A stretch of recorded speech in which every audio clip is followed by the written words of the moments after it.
Halo semua, selamat datang kembali di Kabar Finansial. Pada video kali ini, saya akan membahas tentang sebuah perusahaan yang sukses mendapat keuntungan triliunan dengan membagikan produknya secara gratis. Ketika perusahaan pada umumnya berlomba-lomba menjual barang atau jasa sebanyak-banyaknya untuk mendapatkan keuntungan, perusahaan yang akan kita bahas ini justru memberikan produknya secara gratis. Tapi anehnya, semakin banyak produk yang digunakan secara gratis oleh konsumen, semakin besar pula keuntungan yang dihasilkan oleh perusahaan ini. Pada kuartal pertama tahun 2021 ini saja, perusahaan ini mendapat keuntungan bersih hingga 55,3 miliar dolar AS atau setara dengan 801,85 triliun rupiah. Sehingga pemilik dari perusahaan ini menjadi salah satu orang terkaya di dunia. Dan tentunya kamu sudah sangat akrab dengan nama perusahaan ini karena setiap hari kamu pasti menggunakan produknya. Nama dari perusahaan ini adalah Google. Google adalah sebuah perusahaan multinasional Amerika Serikat yang berfokus pada jasa dan produk internet. Produk-produk tersebut meliputi teknologi pencarian, komputasi web, perangkat lunak, dan periklanan daring. Di antara produk Google yang sangat kita kenal adalah YouTube, Drive, Maps, email, mesin pencari, blog, Play Store, dan bahkan Android. Ya, semua itu adalah produk Google yang bisa kamu nikmati secara gratis. Ini di luar produk-produk Google lainnya yang sangat banyak dan jarang kita pakai. Selanjutnya, agar kamu memahami alur bagaimana Google bisa mendapat keuntungan ratusan triliun dengan cara memberikan produknya secara gratis, mari kita mulai penjelasannya dari sejarah pertemuan Google dengan Android.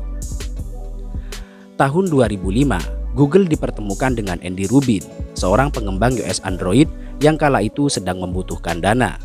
Setelah pertemuan itu, Google membeli Android sekaligus Andy Rubin dengan harga 50 juta dolar. Dan sejak saat itu, Android resmi menjadi milik Google.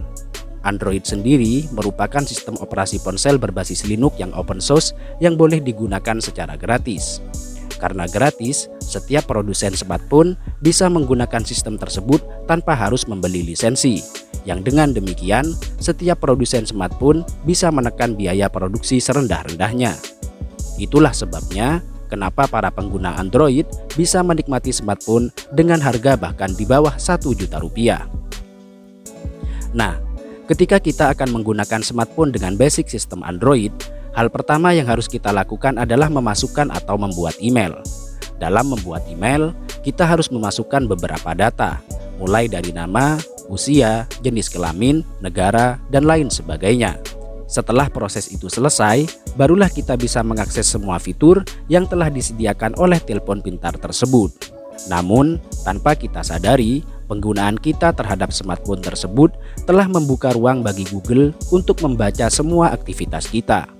Melalui aplikasi yang kita install dari Play Store, Google akan mengetahui minat dan hobi kita. Mereka juga secara presisi mengetahui lokasi kita dan tempat-tempat yang kita kunjungi lewat GPS. Semua situs yang kita kunjungi lewat ponsel akan dibaca dan direkam oleh Google untuk mengidentifikasi ketertarikan kita. Melalui email yang masuk ke ponsel, Google juga bisa mengetahui pekerjaan, relasi, dan minat kita. Bahkan, bila kita sudah memakai Google Wallet yang bisa digunakan sebagai alat pembayaran ke mesin edisi dengan cara tapping, Google akan tahu berapa pengeluaran kita dan di mana saja kita berbelanja.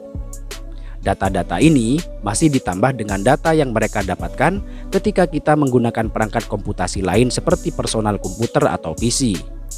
Apalagi, browser yang paling banyak dipakai saat ini adalah Google Chrome yang disinkronkan dengan akun Google. Dari Google Chrome itu, Google akan tahu situs apa yang kita kunjungi, berapa lama kita bertahan di situs tersebut, dan aktivitas apa yang kita lakukan. Mungkin terdengar mengerikan, tetapi itulah kenyataannya. Jadi sederhananya, ponsel pintar itu membaca dan merekam semua aktivitas kita, sehingga bisa dikatakan ponsel akan lebih tahu siapa kita dibanding diri kita sendiri. Sementara telepon pintar itu menggunakan perangkat gratis berbasis Android yang Android itu sendiri dimiliki oleh Google. Itu artinya Google sendiri telah membaca dan merekam segala aktivitas, minat, lokasi, dan lain-lain dari kita. Dan semua itu akan menjadi data yang nilainya sangat mahal bagi Google. Pertanyaannya, apa kegunaan data-data tersebut bagi Google? Sebetulnya, Google tidak mempunyai kepentingan langsung dengan data-data tersebut. Justru, data-data itu dibutuhkan oleh mereka yang mempunyai produk atau jasa yang mencari target pasar. Sebagaimana yang kita tahu, setiap pemilik produk atau jasa selalu membutuhkan ruang iklan untuk memasarkan produknya, di mana setiap pengiklan atau pemilik brand ingin agar setiap iklannya disaksikan oleh calon konsumen yang sesuai dengan target pasar mereka. Sebagai contoh, sebuah brand mobil akan membuat iklan yang sia-sia apabila mereka mengiklankan produknya kepada orang yang bahkan tidak sanggup untuk membeli sepeda. Misal memasang billboard di tepi jalan. Jika dari 1 juta orang yang melihat iklan itu per hari, hanya 30% yang mampu membeli mobil, atau hanya 10% yang sedang berencana membeli mobil, maka 70% sisanya akan sia-sia. Sementara itu, bila tarif memasang iklan di tepi jalan itu 300 juta per bulannya dan hanya bisa mendapatkan 100 pembeli atau konsumen, maka nilai akuisisinya adalah 3 juta rupiah per konsumen. Tentu sangat mahal dan sangat tidak sesuai dengan harapan. Namun, sebelum era Google, hal semacam itu dengan terpaksa tetap dilakukan, karena memang tidak ada cara yang pas untuk membuat iklan benar-benar menyasar target mereka. Sampai datanglah Google dengan AdSense-nya. Dengan AdSense, para pemilik produk atau brand bisa mengiklankan brand mereka kepada pengguna produk Google seperti YouTube, blog, dan lain sebagainya. Dan para pemilik brand itu bisa menyasar konsumen potensial yang sesuai dengan target mereka. Google telah memberikan data penggunanya kepada para pengiklan itu, mulai dari lokasi, usia, jenis kelamin, minat, dan lain sebagainya. Sehingga para pengiklan bisa dengan sangat tepat menyasar setiap konsumen. Dengan AdSense, selain micro-targeting, pengiklan bisa membayar sesuai kebutuhan. Misal, jika mereka hanya butuh iklan mereka disaksikan, maka mereka bisa memilih cost per mile. Bila butuh audiens untuk mengklik, bisa memilih cost per klik. Atau kalau ingin membayar ketika konsumen bertransaksi di sebuah website, maka bisa memilih cost per acquisition. Itulah sebabnya kenapa ketika kita sering mencari kata kunci sepeda gunung di internet, maka kita akan selalu bertemu dengan iklan-iklan yang berkaitan dengan sepeda gunung.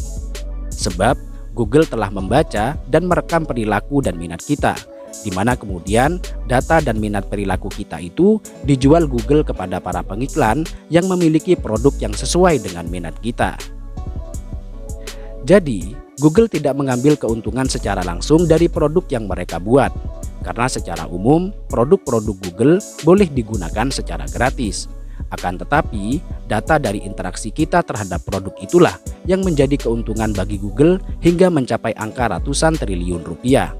Data-data tentang perilaku dan minat pengguna itulah yang menjadi inti dari produk Google yang sesungguhnya. Karena itu, benarlah sebuah ungkapan yang mengatakan, ketika kita menikmati produk suatu perusahaan dengan gratis, maka sebetulnya kitalah yang menjadi produk dari perusahaan tersebut. Itu saja untuk hari ini, semoga bermanfaat dan sampai berjumpa di video berikutnya.